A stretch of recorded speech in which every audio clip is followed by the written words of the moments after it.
Si no me equivoco, es el Talmud que dice el que salva una vida salva el mundo entero, ¿no es cierto? Claro, y ahí también hay un concepto en común, porque en el judaísmo, por ejemplo, el suicida no es todo el que se da muerte a sí mismo. La definición de la ley oral es Ameabed et atzmo bedaat, quien se da muerte a sí mismo conscientemente. ¿Qué dice conscientemente? Es consciente de lo que está haciendo y lo hace por propia iniciativa y con la intención de quitarse la vida. Razón por la cual un mártir no es considerado un suicida, y hasta el propio rey Shaul, cuando él se da muerte para no caer en manos de los filisteos, porque iban a cometer idolatría con su cuerpo, justamente es el ejemplo paradigmático en donde el Shulchan Aruch, que es el código de leyes, dice: este es el ejemplo paradigmático de la persona que se da muerte pero no se lo considera suicida, porque él no lo hizo por propia iniciativa, ¿no es cierto?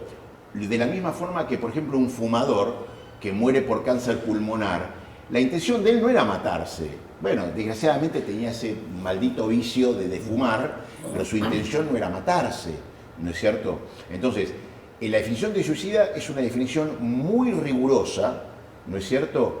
¿Y cuál es la razón? Bueno, la razón es porque en el judaísmo el suicida no tiene mundo venidero.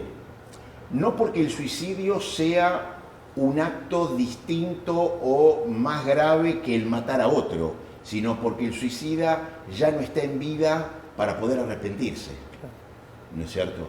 Entonces es una tradición muy grave, razón por la cual la definición es muy restringida y todo lo que se pueda demostrar que la persona se dio muerte pero estaba en un estado patológico o emocionalmente alterado, no se lo considera suicida. Se lo considera, por supuesto, que se mató a sí mismo, pero no con la categoría de suicida. Clarísimo. Bueno, en el Islam tenemos algo similar, ¿no? O sea, en primer lugar, que la vida nosotros lo consideramos como un amana. ¿Qué significa amana? Un depósito en confianza que nos da Dios. Nosotros no somos dueños de nuestra vida. Entonces, no la podemos quitar y es ilícito. Ahora, el Corán también dice: "Wala tahsabanna alladhina qutilu fi sabilillahi amwata". Ni siquiera calculen que aquellos que murieron en el camino de Dios o por el camino de Dios están muertos, sino que están vivos junto a Dios y son yurzaqun, como es sustentados por Dios. O sea que el mártir está más vivo que nosotros que estamos acá en este plano.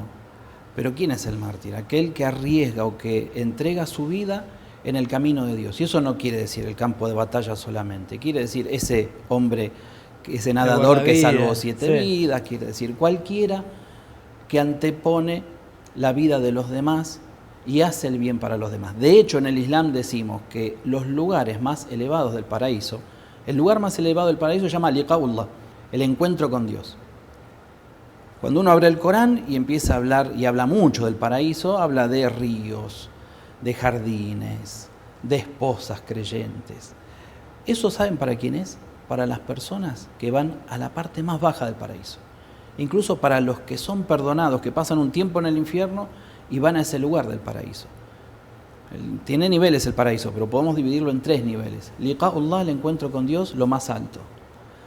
Ridwanullah, que es la parte del medio, vamos a decir, y lo más bajo, que es Jannatun Na'im, el paraíso de las delicias, que es de lo que el Corán nos habla mayoritariamente. ¿Por qué le habla al hombre de un paraíso tan material? Porque la mayoría persigue esas cosas, las cosas materiales. Entonces, si más o menos la persona se comportó, va a tener un premio material eterno en el otro mundo. Aquel que hizo las cosas bien y que se abstuvo de hacer lo ilícito, va a tener la satisfacción de Dios y va a ir al término medio, que es Ridwanullah, significa eso, ¿no? Que Dios está satisfecho de esa persona. Pero el encuentro con Dios, ¿para quién es? Justamente para aquel que, honrando la vida, pierde su propia vida para salvarla de los demás. Ese en este mundo no perseguía casas, no perseguía autos, no perseguía mujeres, no perseguía hombres, no perseguía el éxito. Por lo tanto, ese paraíso le queda chico. Y el único paraíso que le cabe es el encuentro con Dios. Es como si Dios lo recibe en su regazo. Y es lo más elevado. Y es el que cumple ¿sí? Con el objetivo de la creación humana. El ser humano es Khalifatullah, es el representante de Dios en la tierra. ¿Cuándo cumple con ese objetivo? Que es el primordial.